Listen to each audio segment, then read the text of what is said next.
I'll share a surprise story I prepared especially for you. The Arizona Territory, 1878. The sun sat heavy in the sky, and the earth below gave off a dry shimmer. Dust hung in the air long after the last cattle drive had thundered through. Cole McKinnon rode alone along a narrow trail cut by hooves and wagon wheels. His mare moved slow, her flanks streaked with sweat. He wasn't in a hurry. Men like him rarely were. Cole had been drifting for years, never staying in one town long enough for anyone to remember his name. He worked for ranchers when they needed another hand, guarded freight wagons when trouble threatened, and sometimes just rode away before the questions about his past started. He carried a revolver on his hip, but seldom used it. A mine collapse in Sonora, and the lies he was asked to speak afterward, had broken any trust he once had in employers or lawmen. Since then, he kept moving. His only mission now was simple: find a place where he could work quietly, maybe stay, maybe not, but far away from the weight of other people's failures.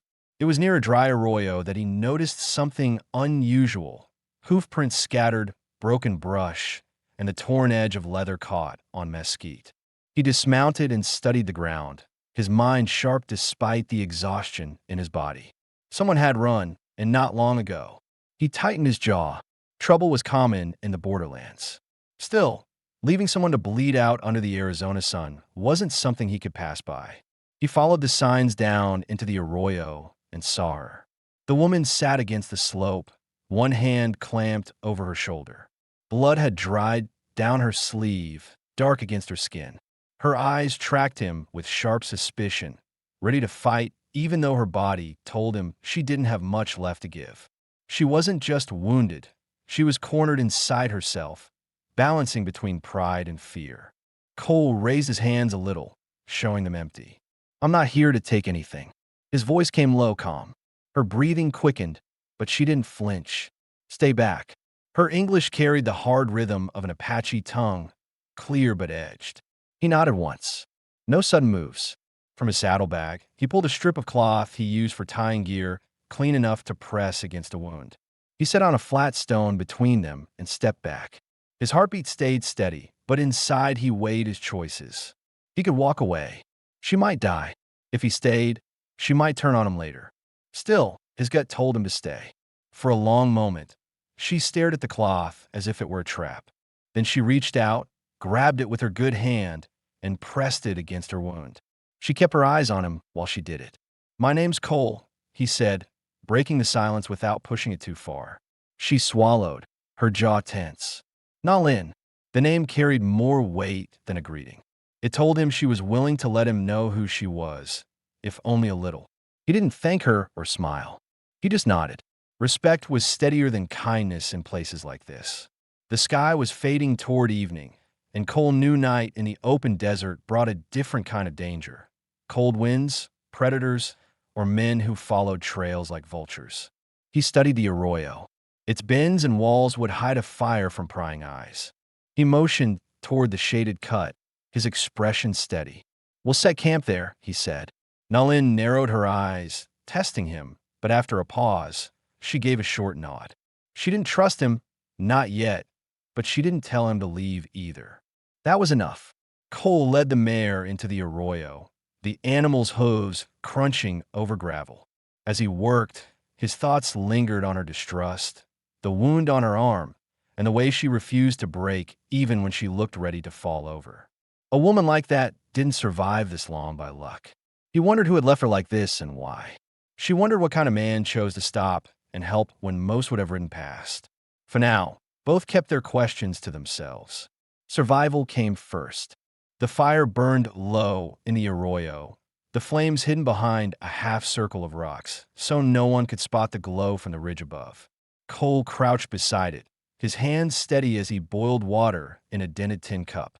Nalin sat a few feet away, her back against the stone wall, her wounded shoulder pressed against the bandage she had tied down herself. She didn't ask for help, and he hadn't forced it on her. That balance had kept the uneasy silence between them from breaking into hostility. The night carried sound differently in the desert. Every scrape of stone, every rustle of dry brush felt sharper. Cole knew that first nights with strangers were often the most dangerous, not because of violence, but because of doubt. He thought about the questions hanging in the air: who she was running from, why she had been left bleeding in an arroyo, and whether helping her would draw him into something that wasn't his fight. Still, he couldn't ignore the fact that she hadn't pushed him away once he chose to stay. "You stitched before?" she asked suddenly, her voice flat but carrying suspicion. "Plenty of times," Cole answered, not looking up from the fire. "On myself. On men too drunk to hold still. Even on a horse once." She studied him, her eyes sharp even in the dim light. She wanted to know if he was the kind of man who had seen enough pain to handle it without flinching. He didn't add anything else. Words were cheap, and in his experience, proof came through action. He pulled a needle from a small roll of tools he kept wrapped in oiled cloth. She tensed at the sight of it. Cole noticed, but didn't call it out. He had already decided on the approach. Let her see everything before he touched the wound. He poured the boiled water slowly over the needle and thread, then over the strip of cloth she had pressed against her shoulder. "This will hurt," he said simply. "I know," she answered. She didn't close her eyes or turn away when he knelt in front of her. As he worked, drawing the thread through skin torn from a knife slash, she clenched her jaw but made no sound. Cole's hands were firm but not rough, his mind steadying itself on the task. He remembered the mine in Sonora, the 3 dead men whose warnings were ignored, the way he walked out when asked to lie about it. That memory had followed him since, but here, with her blood on his hands, he reminded himself this was different. This time he could make something right. When the last stitch was tied, Nalin let out a long breath, her body relaxing just a fraction. Cole cut the thread with his teeth and sat back. She looked at the wound, then at him, measuring whether to give ground. "You didn't ask why I was out there," she said. "I figured you'd tell me if you wanted to." She hesitated, then nodded once. "Hire guns. They were supposed to guard cattle. Instead, they cut the herd and turned on anyone who didn't go along. I wasn't about to follow men like that." Cole listened, his face unreadable. In his head, he fit the story against what he'd seen: the scattered hoof prints, the torn gear.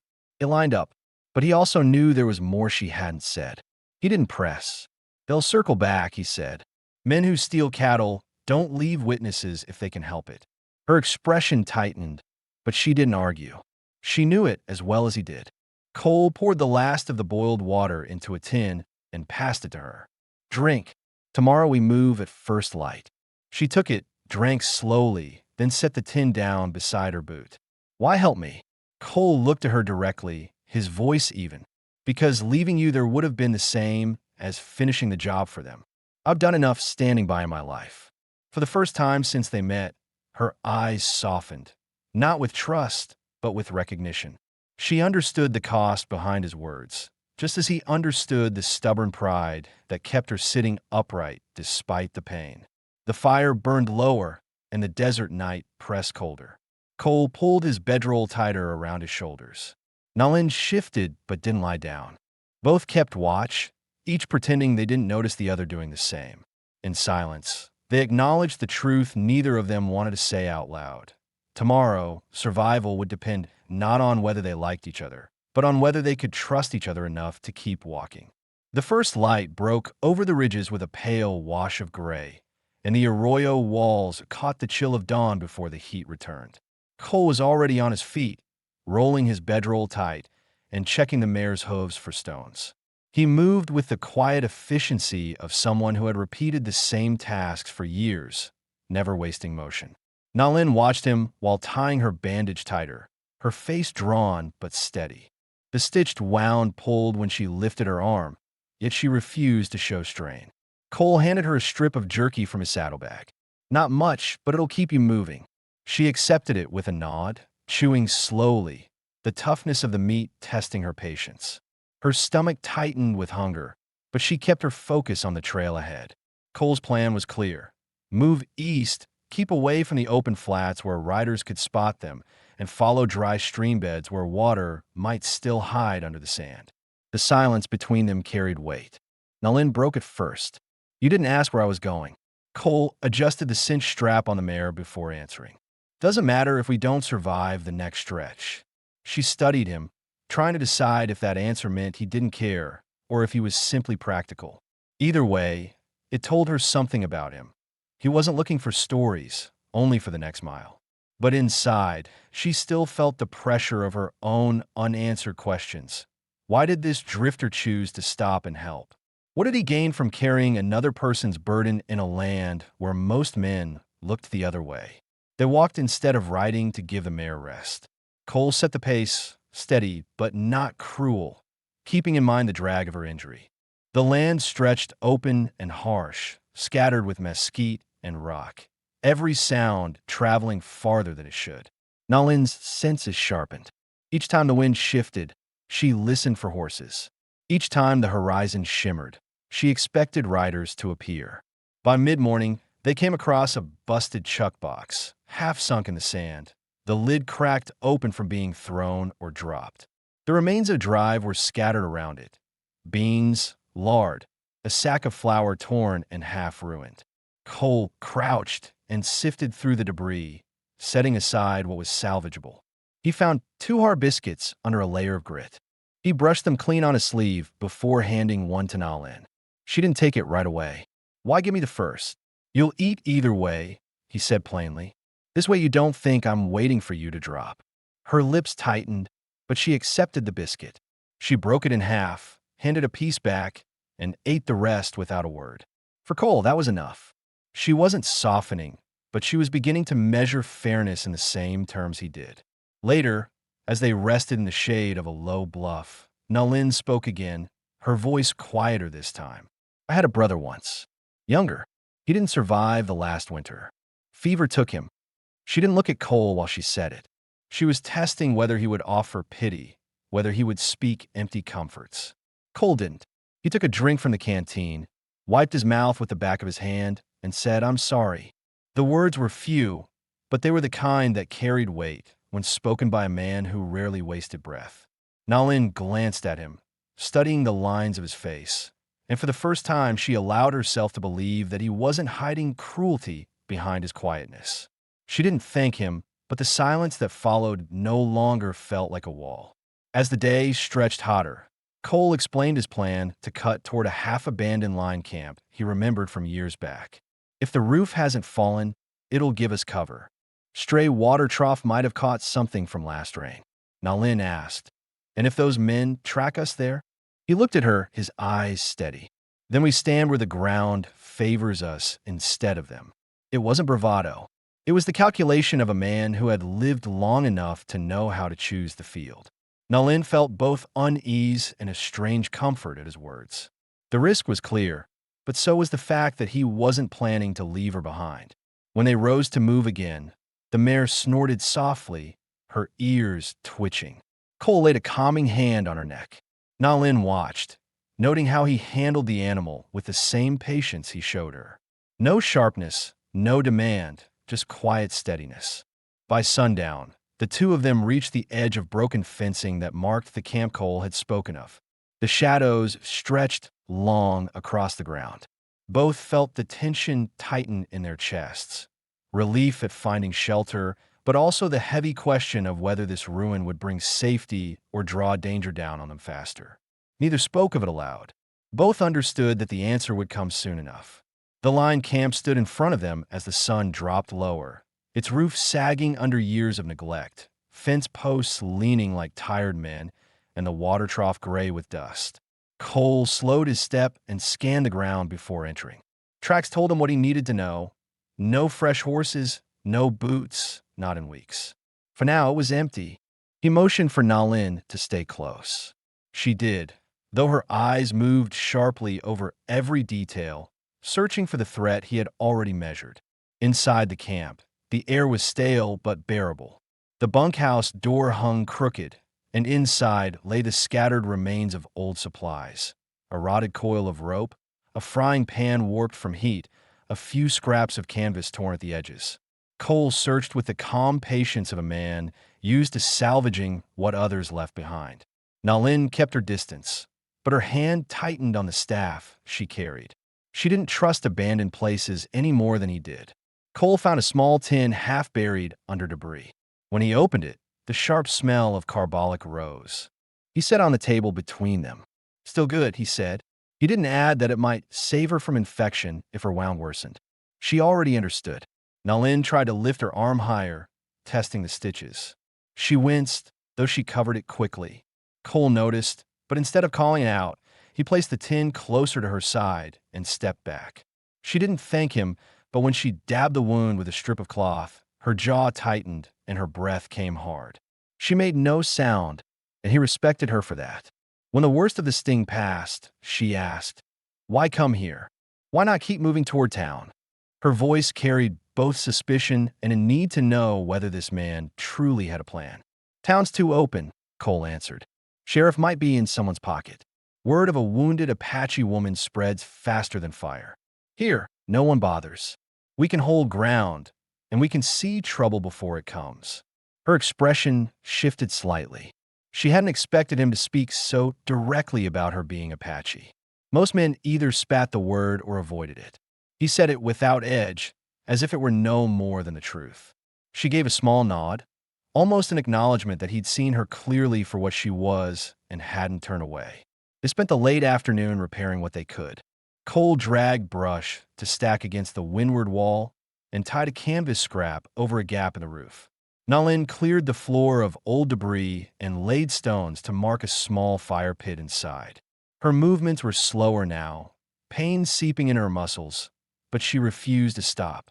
Each task steadied her, gave her the sense she was not a burden but part of survival. As the light thinned, Cole sat at the doorway, rifle across his knees.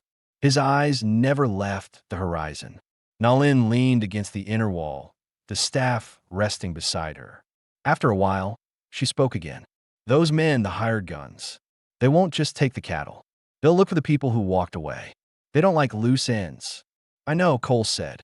He didn't glance at her, just kept scanning the ridges. "If they come here, we don't run.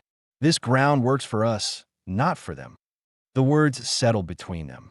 Nalin weighed them in her mind, testing the honesty behind them. She had seen men promise to stand and then flee when bullets started.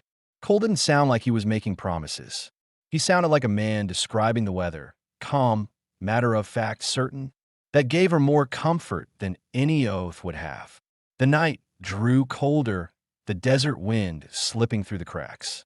They ate what little food they had, flour made into rough cakes, washed down with warm water from the canteen. Both ate without complaint. Hunger was nothing new. When darkness settled, Nalin asked one more question, the kind she had held back since the arroyo. "Why are you here? A man like you doesn't drift this long without reason." Cole's eyes stayed on the dark horizon as he answered. "Work mine security in Sonora. A cave-in took 3 men who warned it would happen. Owners wanted me to say it was chance. I walked instead." He paused. "Since then, I don't stay anywhere too long. Keeps things simpler." Nalin listened carefully. She heard more than the words. She heard the guilt, the weight he carried for leaving but not being able to change what happened. She understood. She carried her own ghosts. For the first time, she felt something close to respect for the man who had chosen to stop on that trail when he could have ridden past. The camp grew quiet. Coyotes called in the distance, the sound rolling through the night. Cole sat with the rifle across his knees until the fire died low, and Nalin stayed awake longer than she admitted, her eyes fixed on the doorway, knowing tomorrow might bring riders to test everything they had built in these few short days. The next day dragged on under a pale sky. Cole spent the morning reinforcing the line camp, tightening the canvas against the gaps, and checking the rifle more than once. Nalin watched him work, her own mind restless. She had not said it outright, but a question weighed on her. Would those hired guns truly chase her this far for a handful of stolen cattle? Or had they seen something in her, a witness they could not afford to leave alive? Cole seemed to sense her unease, though he asked nothing. By late afternoon, dust rose on the horizon. It wasn't drifting like a storm. It was sharp, deliberate, the mark of riders. Cole tensed, his hand resting on the rifle. Nalin gripped the staff tighter, her stitches pulling. She wanted to ask if they should run, but she already knew the answer. The mare was worn, and the desert had no cover worth trusting. The camp, broken as it was, gave them more protection than the open flats. Two riders approached as the sun bled across the ridges. Their voices carried before their faces were clear, loud, and careless, as if the land belonged to them. When they finally reined in, their grins told more than their words. They tried to play friendly, calling out that they were only looking for cattle, that maybe the pair had seen strays. But their hands never strayed far from their revolvers. Cole stepped into the doorway, the light behind him. He held a rifle low, not aiming, but not hiding it either. His voice was calm, measured. "No cattle here." One of the riders smirked, circling his horse toward the pen. Nalin moved to block him, her staff held across both hands. Her stance was firm despite the pain in her shoulder. "No strays," she said. Her words were simple, but her tone made it clear she would not step aside.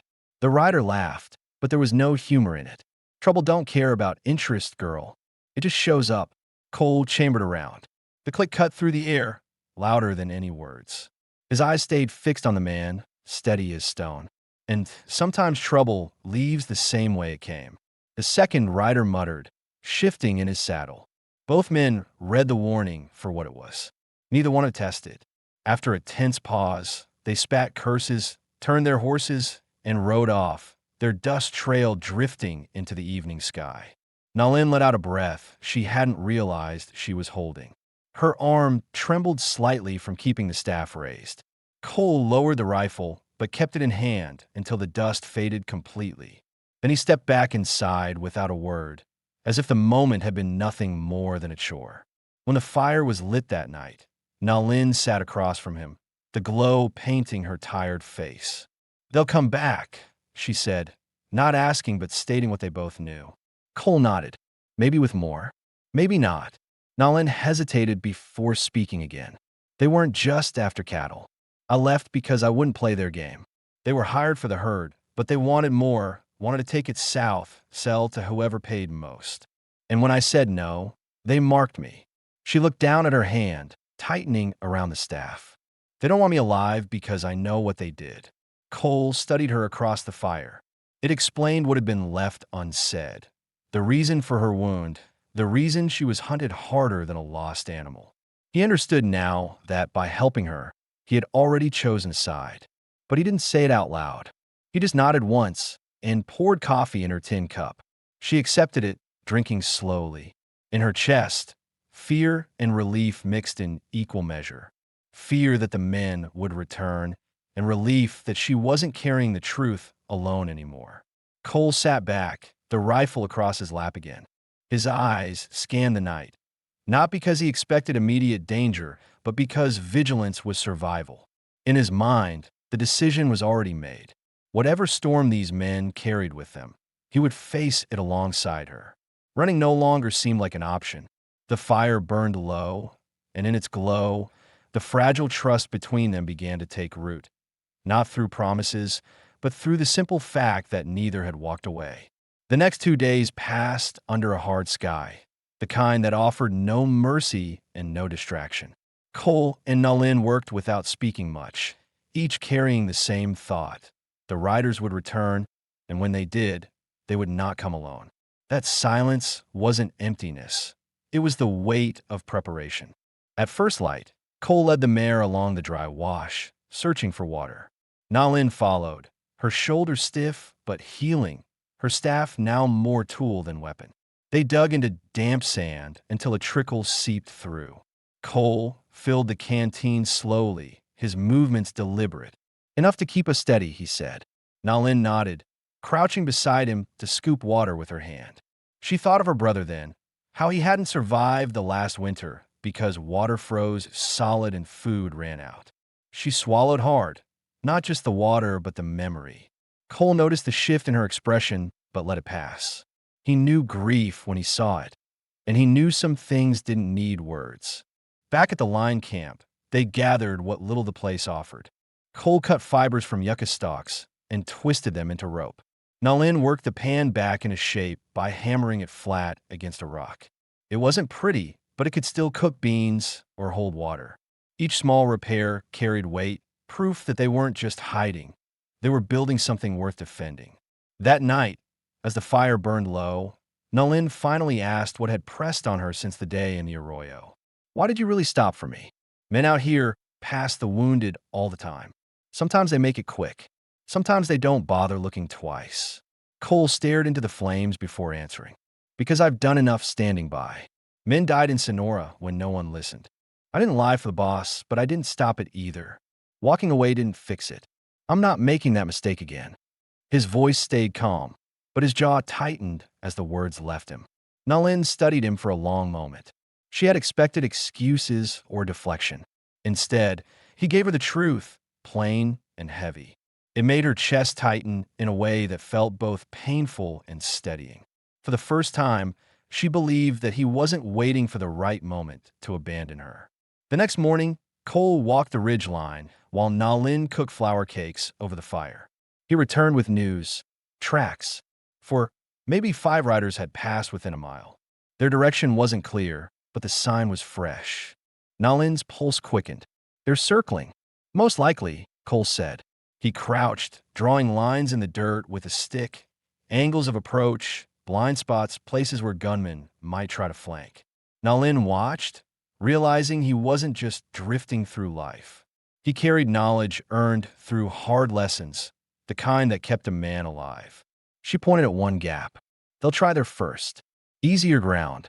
Cole looked at her, surprised by the sharpness of her observation. She met his gaze without flinching. I grew up tracking. Raiders, soldiers, traitors. Everyone leaves marks. You just have to look. That exchange shifted something between them. Until then, Cole had been the one leading, Nalin the one following. Now he saw her as more than someone he had saved. She could read the land as well as he could, maybe better. Trust began to deepen, not out of choice, but out of necessity. As dusk settled, the desert quieted in that way it did before trouble. Cole checked his rifle again. Nalin leaned her staff across her knees, her eyes on the horizon. Both knew the riders would come soon. Both felt the pressure of what was about to unfold. For Cole, the decision was already locked. If the men came, he would not run. For Nalin, the choice was harder. Part of her still wanted to disappear, to cut free before danger closed in. But when she looked at the rough shelter they had built together, at the fire that burned steady between them, she knew leaving wasn't in her anymore. That night, as coyotes called in the distance, they kept watch together. The silence between them had changed. It wasn't suspicion anymore. It was a shared understanding of 2 people who knew that when dawn broke, the test would finally come. The morning broke with a faint haze that blurred the horizon. Cole stood outside the camp, his hat pulled low, scanning the distance while Nalin tightened the binding around her shoulder. The wound had begun to heal, but each movement still reminded her of its presence. She ignored the pain the same way she ignored fear, by refusing to give it more space than necessary. What she could not ignore was the certainty that the men would return. The fresh tracks Cole had found yesterday had settled the matter. They ate little for breakfast, a few bites of flour cake and jerky. The silence was heavier than before, filled with the unspoken question. What exactly would those riders do if they caught them? Nalin knew the answer, though she had not spoken it plainly. These men weren't after her just for leaving the herd. They were after her because she had witnessed them killing one of their own, an older vaquero who refused to take part in the theft. She had seen it, and they had seen her see it. That truth had chased her as surely as the hoofbeats. Cole finally asked what had been left unsaid too long. It isn't just cattle, is it? Nalin's eyes locked on his. She hesitated, then spoke evenly. No, they killed a man. He wouldn't go along, so they shot him down. I was close enough to hear the last breath. That's why they won't let me go. It isn't cattle anymore. It's silence they want. Cole's jaw tightened. He didn't curse, didn't pace, didn't raise his voice.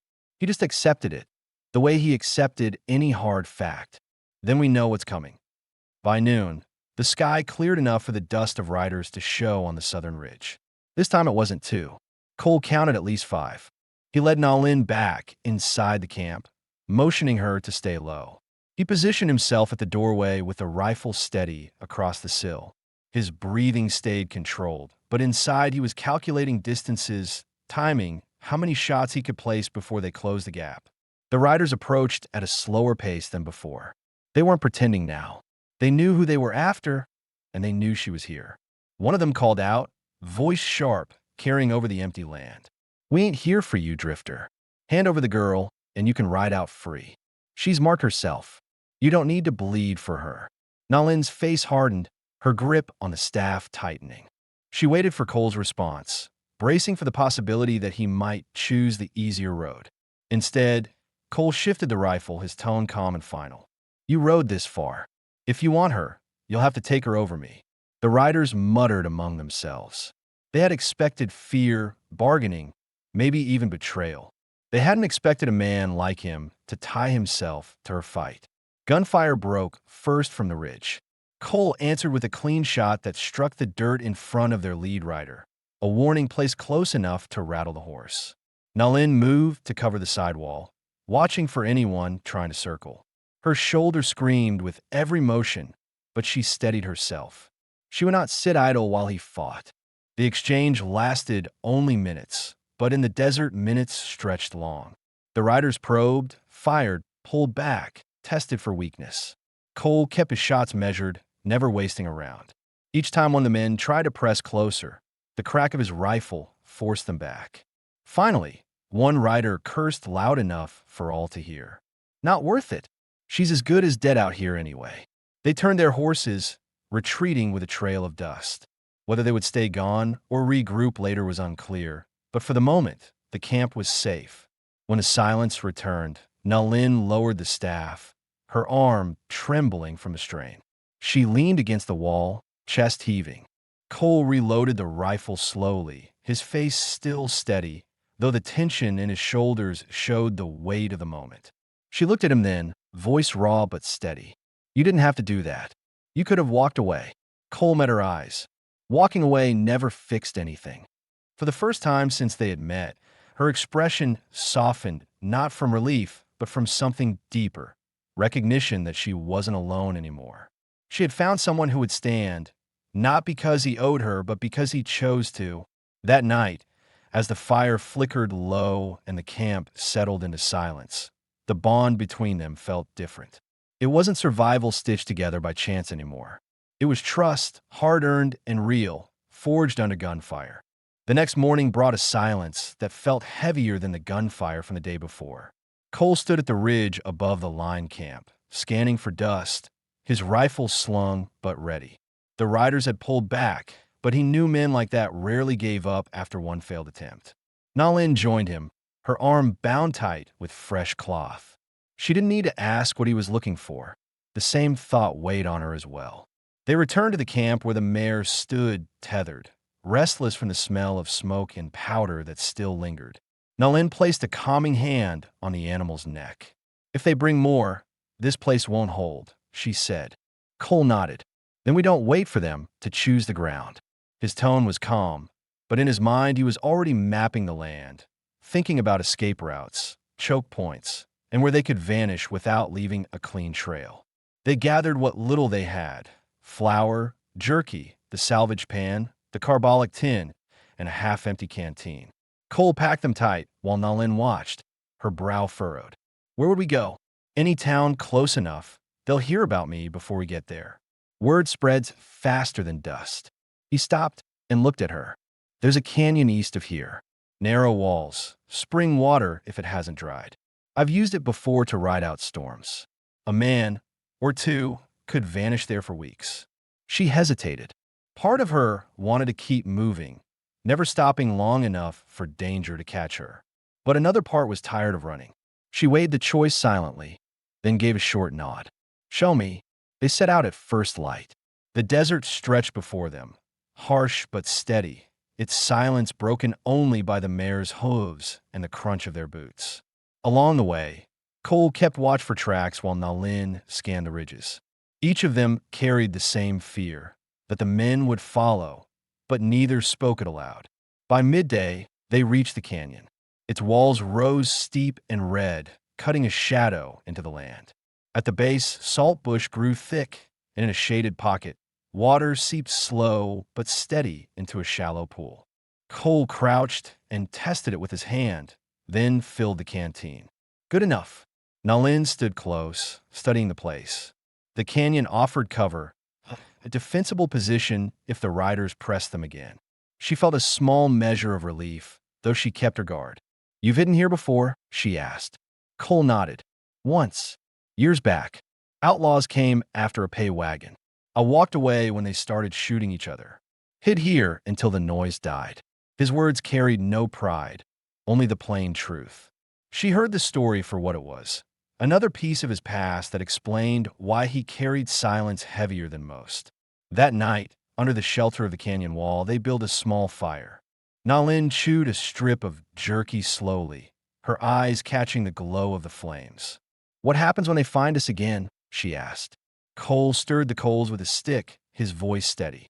"Then we decide if we keep running or if we stand for good. But that choice isn't just mine anymore." Her chest tightened at the weight of his words. Until now, she had felt like a burden he had chosen to carry. Tonight, for the first time, he spoke as if her decision mattered as much as his. She didn't answer right away. Instead, she leaned back against the stone wall, listening to the desert night.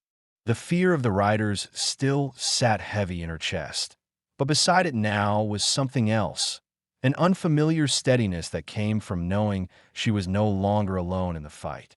In the quiet that followed, both of them understood the truth without saying it. They were no longer just surviving. They were beginning to decide whether to carve a place for themselves in a land that had offered them nothing but loss. The canyon gave them cover, but it was not comfort. The first morning, Cole walked the length of its rim, checking for fresh tracks. Nalin followed below, testing her arm carefully with each step, refusing to admit that the stitches still pulled at her flesh. They both knew their time here could only mean two things: either a temporary shelter before the riders found them again, or the beginning of something neither of them had dared imagine. Cole gathered stones to build a windbreak, shaping them into a low wall that would shield the fire. Nalin cleared brush for a small path down to the seep, her hands raw but steady. These were not the actions of fugitives alone. They were the first steps of people who, despite themselves, were starting to claim a piece of land as their own. As the hours passed, Cole spoke little, but his silence wasn't cold. Each time he handed Nalin water or slowed his pace to match her strength, it was its own kind of acknowledgement. She noticed, and though she didn't say it aloud, she began to see him not just as the man who found her bleeding in the arroyo, but as someone who might stay when most others would have left. By the second night, the canyon felt different. The fire burned more steady. The windbreak held back the worst of the cold, and the pool of water reflected the glow like a mirror. Yet fear lingered. Nalin couldn't shake the thought that the riders might return at any moment. She voiced it finally, her words cutting the silence. "They won't stop. Even if they lose the cattle, they won't forget me." Cole looked at her across the fire. His expression was calm, but his voice carried a weight that steadied her. "Then we don't give them the chance. If they come back, it's their last try." She studied him carefully. He wasn't speaking like a drifter anymore. He was speaking like a man ready to fight for ground worth holding. That shift unsettled her at first, but beneath the unease was something stronger: relief. The following day, they made choices without discussing them. Cole reinforced the canyon entrance with brush and stones, narrowing the path so horses would have to slow if they tried to charge through. Nalin shaped long poles from mesquite branches, sharpening them at one end. They weren't foolproof weapons, but they were something. Working side by side, they began to trust the rhythm of each other's movements. In quieter moments, they revealed pieces of themselves left unsaid until now. Cole explained how long he had been drifting, years of jobs that never lasted, places that never felt like his. Nalin admitted that after her brother's death, she had carried nothing but anger and duty, believing her life had ended with her people scattering. For the first time, she spoke of how she feared not death, but being forgotten. Cole listened closely, not with pity, but with the recognition of someone who carried the same fear in a different form. On the third night, a sound broke the canyon's uneasy calm. Hoofbeats, faint but distinct, echoing off the rock.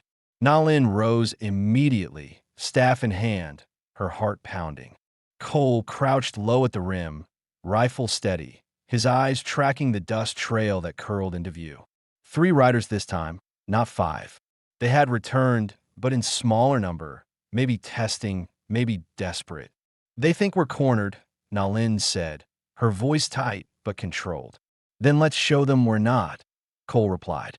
When the riders reached the entrance, they called out again, voices dripping with the same false ease as before. Hand her over, Drifter. Ain't worth dying for. Cole answered with silence, his rifle aimed steady. The first man pressed forward, and Cole fired, the shot kicking dust at the horse's hooves. The animal reared, nearly throwing its rider. The others hesitated, realizing too late that the canyon wasn't just shelter. It was a trap set by people who had decided not to run anymore. The standoff stretched long, but in the end, the riders pulled back, shouting curses as they wheeled away. Whether they would return again was uncertain, but this time their retreat carried something different: hesitation, even fear. When the canyon fell silent once more, Nalin exhaled hard, her shoulders trembling. She looked at Cole, her voice unsteady but sure. You could have left this fight to me, but you didn't. Cole met her gaze, his tone quiet. Some fights are better faced together. That night, as they sat by the fire, neither spoke of leaving. The question that had followed them since the arroyo, whether this was only survival or the start of something more, no longer hung unspoken. In the stillness of the canyon, they both understood they were no longer just holding on. They were building. The days that followed in the canyon carried a different weight. The fear that had haunted every step was still there, but it no longer ruled them. Cole checked the ridges each morning and evening, his rifle slung across his back, but no dust trails appeared. The hired guns had tested them twice and failed. Men like that knew when a fight wasn't worth the risk. For the first time since the arroyo, it felt as though they might have a stretch of peace. With peace came decisions. Nalin sat by the seep one afternoon, washing the cloth she used to bind her shoulder. The wound had knit enough that the stitches could soon come out. She studied the water as it rippled under her touch, thinking about how easily she could vanish into this canyon, how simple it would be to keep drifting until nothing tied her down. Yet for the first time, that thought no longer gave her comfort. She turned her eyes toward Cole, who was fitting stones into a stronger wall near the fire pit, his movements patient and steady. Watching him, she realized that survival wasn't enough anymore. That evening, she spoke. If we leave this canyon, what then? Another camp? Another fight? Cole set down the stone and sat across from her, brushing dust from his hands. We've been moving because there was no choice. But we could stop here. The ground's dry, but workable. There's water enough for goats. Maybe a small garden if we put in the effort. He paused, meeting her eyes. It wouldn't be easy, but it would be ours. Nalin studied him in silence, weighing the truth of his words. She remembered the look in his eyes the night he stitched her wound, calm, deliberate, without false promises. He was the same now. No speeches, no grand declarations, just the plain offer of staying. For a woman who had lost her people, her brother, and nearly her life, the idea of ours struck deeper than she expected. The following days became the beginning of something new. They worked side by side, Cole cutting timber for posts, Nalin gathering brush for fencing. Together, they shaped the canyon into more than a hideout. A crude corral took form, and a small patch of ground was cleared for planting. They bartered at the trading post for 2 goats, paying with leatherwork and mending. Each task was a quiet promise that they were no longer only preparing to flee. At night, when the fire burned low, they set simple rules. No decisions made in anger, no leaving without saying where, and no silence used to punish. They kept those rules because both had lived too long with chaos and betrayal. One evening, Cole sat by the fire and pulled a small object from his pocket, an iron ring, plain and unadorned. He set it beside Nalin's tin cup. No speech, no explanation. She looked at it for a long time, then at him. Her answer was a steady yes, not whispered, but spoken with the calm of someone who had finally decided to stop running. From that night forward, there were no more doubts. The riders didn't return, the mare grew strong again, and the goats settled into the crude corral. The canyon became theirs, not perfect, not safe from every danger, but steady enough to call home. Nalin's shoulder healed into a scar she wore without shame. Cole's silence softened into something less guarded, shaped by trust rather than fear. What began as a chance meeting in the dust of the Arizona Territory ended with two people who had lost nearly everything choosing, finally, to stay. There were no questions left unanswered, no debts hanging over them, no fear of being abandoned at dawn. Only the work of each new day and the quiet certainty that they would face it together. And in that certainty lay their peace, the rarest treasure the borderlands could offer.